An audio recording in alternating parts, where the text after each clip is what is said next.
स्वागत है आपका फिर से एक नए वीडियो में। हम complex number in quadratic equations को कर रहे हैं, जो 11th क्लास का एक बहुत ही इम्पॉर्टेंट चैप्टर है आपके एग्ज़ाम के दृष्टि से। इससे पहले मैं एक्सरसाइज 4.1 को पूरी तरह से कंप्लीट कर लिया है और आज हम स्टार्ट करने जा रहे हैं एक्सरसाइज 4.2। सबसे पहले हम उसका आज इंट्रोडक्शन देखने वाले हैं, लेकिन उससे पहले अगर आप इस चैनल पे नए हैं तो प्लीज़ आप इस चैनल को सब्सक्राइब कर दें, बेल आइकन को दबा दें ताकि मेरा हर एक नोटिफिकेशन आप तक पहुंच सके। तो चलिए क्लास को स्टार्ट करते हैं। तो सबसे पहला पार्ट जो इसका आता है वह आता है आर्गेंट प्लेन। अब ये होता क्या है, मुझे सिर्फ आप 2 मिनट दो, मैं चीज़ों को अच्छे से समझाता हूँ। तो ध्यान से देखो, मैं एक एग्जांपल से आपको समझा रहा हूँ कि जेड कोई कॉम्प्लेक्स नंबर है और वह जो है 2 प्लस आपका 3 आयोटा। अब आपको क्या क्या पहले से पता है, 5.1 में जो इंट्रोडक्शन पढ़े थे आपको ये पता है कि ये जो आपका 2 है वो real part of complex number है, ठीक है। और ये आपका 2 है और 2 हमेशा एक्स एक्सिस पे जाएगा। तो और ये आपका एक जो यहाँ पर 3 आयोटा है, ये जो आपका पार्ट है ये आपका real part of complex number में ये वाई एक्सिस को दिखाता है, ये आप वाई एक्सिस पे दिखाओगे, ठीक है। अब यहाँ पर मैं आपको एक एग्जांपल से समझाता हूँ, ध्यान से चीज़ों को समझो। यहाँ पर आपका ये आपका रियल पार्ट हमने कहा और ये आपका हमने कहा कि ये जो आपका पार्ट है वो इमेजिनरी पार्ट है, ठीक है। तो यहाँ पर अगर आप देखोगे तो सबसे पहले रियल पार्ट में 2 है, तो मैं यहाँ से एक 2 पॉइंट ले लेता हूँ, 1 और 2, ठीक है। और उसके बाद इमेजिनरी पार्ट में कितना है, इमेजिनरी पार्ट में 3 है, तो मैं यहाँ से 3 तक ले लेता हूँ, 1 2 3। अब इन दोनों लाइन को अगर मैं मिलाऊंगा तो कहीं पे मुझे एक पॉइंट मिलेगा। मान लो कि मैं उस पॉइंट को P बोल रहा हूँ, P द्वारा इंडिकेट करा रहा हूँ। तो ये जो पॉइंट हमारा मिला वह कितना मिला, x और y को दिखाएगा। ये जो पॉइंट आपका है वो x और y को क्या करेगा, दिखाएगा। तो यहाँ ध्यान से देखो कितना हमें पॉइंट मिला, हमें जो पॉइंट मिला 2 और 3 मिला। 2 किसको दिखाएगा, तो 2 जो दिखाएगा वो x को दिखाएगा और 3 किसको दिखाएगा, y को। बस इतना बात याद रखना। अच्छा, मान लो कि यहाँ पर ओरिजिन से पॉइंट P तक का कुछ डिस्टेंस होगा, कुछ दूरी होगा। मानकर चलते हैं कि ये जो आपका मूल बिंदु है, ओरिजिन है, उससे पॉइंट P तक इसका कुछ ना कुछ डिस्टेंस होगा। मान लेते हैं कि ये जो डिस्टेंस है वो R है। पता है R को क्या बोला जाता है, R को मॉडुलस कहा जाता है। और मॉडुलस को हम कैसे निकालते हैं, यहाँ पर एक फॉर्मूला देखना मॉडुलस निकालने का। तो अगर हम मॉडुलस निकालेंगे जिसको R द्वारा भी दिखाया जाता है, कैसे है, तो अंडर रूट x का स्क्वायर प्लस y का स्क्वायर। एक फॉर्मूला आपका यहाँ से बन गया, ठीक है। मैं आगे चलकर जब एक्सरसाइज स्टार्ट करूँगा तो मैं ये पूछूंगा कि मॉडुलस का क्या फॉर्मूला होता है, आप हमें वो चीज़ बताएं। तो ये मॉडुलस का फॉर्मूला होता है, ये जो आपका R है ना, R यहाँ दिख रहा है, यहाँ पर इस पॉइंट से लेकर इस पॉइंट तक का दूरी, ये क्या कहलाएगा, R कहलाएगा। R को हम क्या बोल रहे हैं, मॉडुलस बोल रहे हैं। और इसको क्या द्वारा दिखा रहे हैं, R द्वारा दिखा रहे हैं। और इसका जो फॉर्मूला है वो अंडर रूट x का स्क्वायर प्लस y का स्क्वायर आप यहाँ पर देख सकते हो, ठीक है। आप इसे नोट करें अच्छे से, उसके बाद फिर हम इसका अगला पार्ट को देखते हैं। अब मैं बात करने वाला हूं पोलर फॉर्म का। तो पोलर फॉर्म होता क्या है, पोलर फॉर्म क्या होता है, इस पे बात करते हैं। पोलर फॉर्म को समझने के लिए आपको एक चीज़ यहाँ पर देखना होगा। आप क्या पढ़कर आए हो, ये आपका रियल पार्ट है, ये आपका इमेजिनरी पार्ट है, ठीक है। अच्छा, यहाँ पर मुझे बताओ, आपको ये पहले से बताया गया है कि जो x एक्सिस होता है वो आपका होता है r cos थीटा, और ये जो y एक्सिस होता है वो होता है, ये जो y एक्सिस होता है वो होता है r sin थीटा, ठीक है। क्या इतनी बातें क्लियर है क्या, हाँ है। अच्छा, यहाँ पर अगर आप देखोगे तो मैं यहाँ पर एक पॉइंट P लेता हूँ, ठीक है, और इसको मैं इससे मिला देता हूँ। तो यहाँ पर अगर आप देखोगे तो नीचे का जो पार्ट होता है वो होता है r cos थीटा, और ऊपर का जो पार्ट होता है वो होता है r sin theta. Polar form का एक फॉर्मूला होता है क्या, आर, नीचे वाला पार्ट पहले लिखेंगे आर कॉस थीटा और प्लस, चूंकि ऊपर वाला हमारा है इमेजिनरी पार्ट तो हम आयोटा के साथ लिखेंगे, यानी आयोटा आर साइन थीटा। अब यहाँ से हम चाहे तो r कॉमन ले सकते हैं, तो r अगर कॉमन लेंगे तो मिल जाएगा हमारा cos थीटा और प्लस यहाँ पर आयोटा साइन थीटा। अब यहाँ ध्यान से देखो, r cos theta plus iota sine theta लिखा हुआ है। अब यहाँ पर सबसे बड़ा हमारा चैलेंज होता है कि हम थीटा कैसे ज्ञात करें, थीटा कैसे निकलेगा। आप ये फार्मूला को पहले नोट करो, उसके बाद हम बात करते हैं थीटा हमें कैसे फाइंड करना है।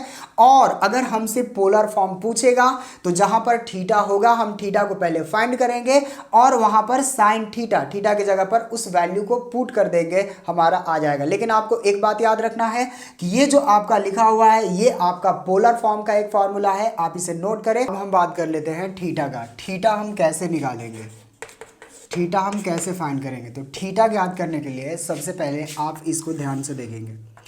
यहाँ पर आप देख पा रहे हो कि यहाँ एक मूल बिंदु से मैंने एक लाइन पॉइंट P तक लिया। आपको पहले से पता है ये एक मॉडुलस है और यहाँ जो ये वाला वैल्यू है ये थीटा होता है, ठीक है। तो थीटा ज्ञात करने के लिए एक फॉर्मूला होता है। थीटा ज्ञात करने से पहले आपको अल्फा ज्ञात करना होता है। अल्फा कौन है, ये वाला पार्ट, इसको हम क्या बोल रहे हैं, अल्फा। तो सबसे पहले हम अल्फा ज्ञात करेंगे, उसके बाद थीटा ज्ञात करेंगे।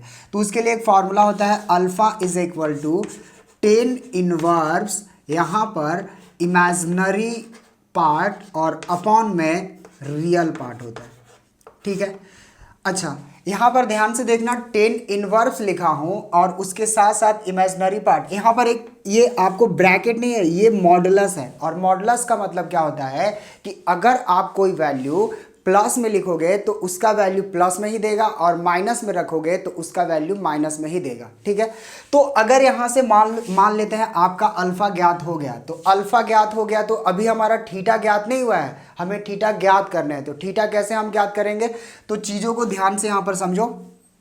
तो इसके लिए आपको करना क्या होता है कि यहाँ पर अगर आप देखोगे एक क्वाड्रांट समझो, यहाँ पर जो वैल्यू है आपका x और y, यहाँ पर चूंकि ये वाला वैल्यू दोनों पॉजिटिव होता है फर्स्ट क्वाड्रांट में। सेकेंड क्वाड्रांट में क्या होता है कि x माइनस होता है और y प्लस होता है। थर्ड क्वाड्रांट में क्या होता है, माइनस x होता है और यहाँ पर माइनस y, दोनों इसका वैल्यू जो है वो नेगेटिव होता है। और इस क्वाड्रांट में इसका जो वैल्यू होता है वो क्या होता है, x पॉजिटिव जबकि y नेगेटिव।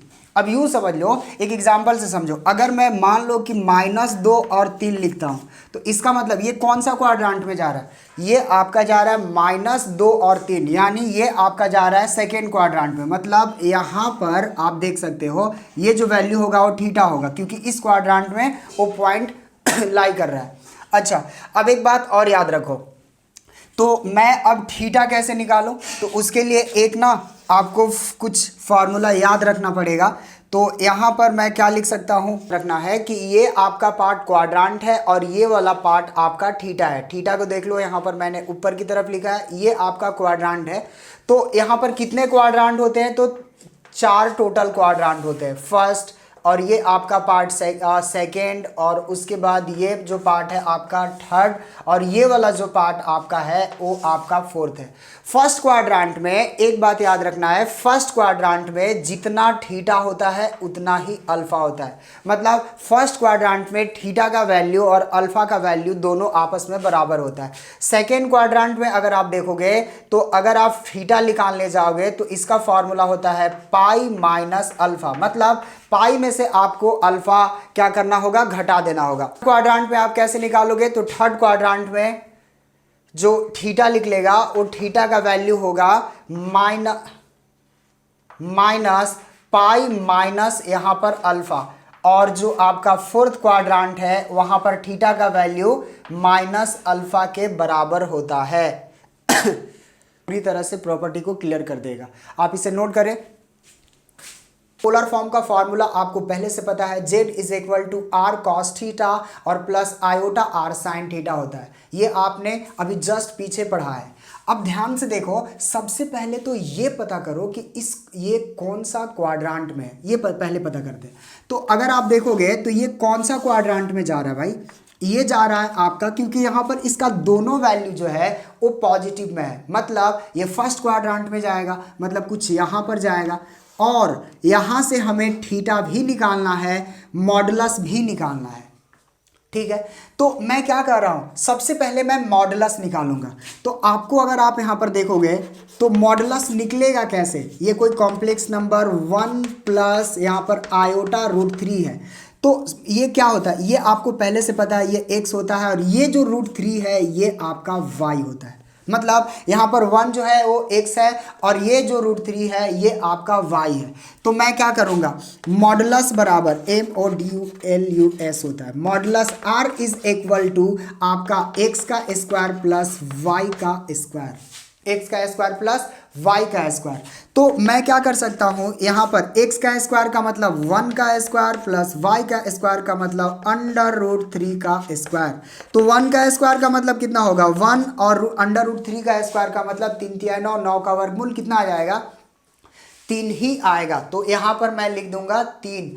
तो कितना हो गया 3 और 1 4, 4 का जो वर्गमूल निकलेगा वो कितना आ जाएगा आपका 2 आ जाएगा। मतलब r का वैल्यू हमें फाइनल मिल चुका है, कितना 2 मिल चुका है। ठीक है, अब हमें निकालने हैं थीटा। थीटा कैसे निकाले, तो थीटा निकालने के लिए मेरे पास क्या क्या तरीका हो सकता है। तो चलो मैं थीटा पहले ज्ञात कर लेता हूँ। तो थीटा बराबर मैंने अभी आपको बताया था कि अगर आपको थीटा निकालना हो तो उससे पहले आपको निकालना होता है अल्फा, अल्फा जो ऊपर का पार्ट है। तो मैं कैसे निकालूंगा, इसका जो फॉर्मूला होता है वो होता है tan inverse modulus imaginary part upon में रियल पार्ट। ठीक है, अगर आप देखोगे तो इमेजिनरी पार्ट कौन है, इमेजिनरी पार्ट इसमें है कौन, इमेजिनरी पार्ट जिसमें आयोटा लगा हुआ है, और रियल पार्ट कौन है जिसमें आयोटा नहीं लगा हुआ है। तो किस में नहीं लगा हुआ है, अगर आप चेक करो यहाँ पर आपका है tan इनवर्स, अब इमेजिनरी पार्ट आपका √3 और रियल पार्ट आपका 1 है, यही तो है रियल पार्ट 1 है। तो यहाँ पर अगर 1 लिख दोगे तो क्या होगा, इसका कोई 1 का नीचे में कोई 1 का वैल्यू नहीं है, मतलब आपका tan inverse is equal to √3 मिल चुका। अब एक बात बताओ, जो √3 है अब हम इसे रेडियन में लिखने वाले हैं। रेडियन में आपको पता है जब आप लोग त्रिगोनोमेट्रिक पढ़ रहे होंगे तो उसमें √3 को कैसे रेडियन में लिखा जाता है वो आपको पहले से पता है। कितना डिग्री का वैल्यू है 60 डिग्री का, 60 डिग्री का वैल्यू कितना होता है बता सकते हो, π/3 तो होता है। ठीक है, यानी अल्फा का वैल्यू कितना हो गया, अल्फा का वैल्यू आपका आ गया कितना, अल्फा का वैल्यू आ गया π/3। अगर ये π/3 है तो ये कौन सा क्वाड्रांट में है, फर्स्ट क्वाड्रांट में। और मैंने अभी आपको बताया था कि फर्स्ट क्वाड्रांट में थीटा बराबर किसका होता है, अल्फा का। वो लिस्ट निकालो और एक बार चेक करो, फर्स्ट क्वाड्रांट में थीटा जो है वो अल्फा का बराबर होता है। अब यहाँ पर देखो polar form, now polar form हम कैसे लिख सकते हैं, तो पोलर फॉर्म का ये क्या होता है फॉर्मूला, ये होता है r cos थीटा और प्लस आयोटा साइन थीटा, यही तो फॉर्मूला होता है। तो r का वैल्यू डाल दो, r का वैल्यू कितना होगा, r का देख लो अभी मॉडुलस का वैल्यू, r क्या है मॉडुलस, मॉडुलस का वैल्यू कितना आया है, मॉडुलस का वैल्यू 2 आया है। कॉस थीटा का वैल्यू कितना डालेंगे π/3 प्लस यहाँ पर आयोटा साइन थीटा का वैल्यू कितना डालेंगे π/3। ठीक है, और यही हमारा फाइनल, यार ये 2 लिखा हो ना, हाँ 2 ही लिखा हो। ठीक है, ये आपका पोलर फॉर्म में हमने लिख दिया। अगर आपको ये वीडियो अच्छा लगा होगा तो प्लीज़ आप चैनल को सब्सक्राइब करना, बेल आइकन को दबा देना ताकि मेरा हर एक नोटिफिकेशन आप तक पहुंच सके। तो मिलते हैं फिर से एक नए वीडियो में, तब तक के लिए धन्यवाद, आपका दिन शुभ हो।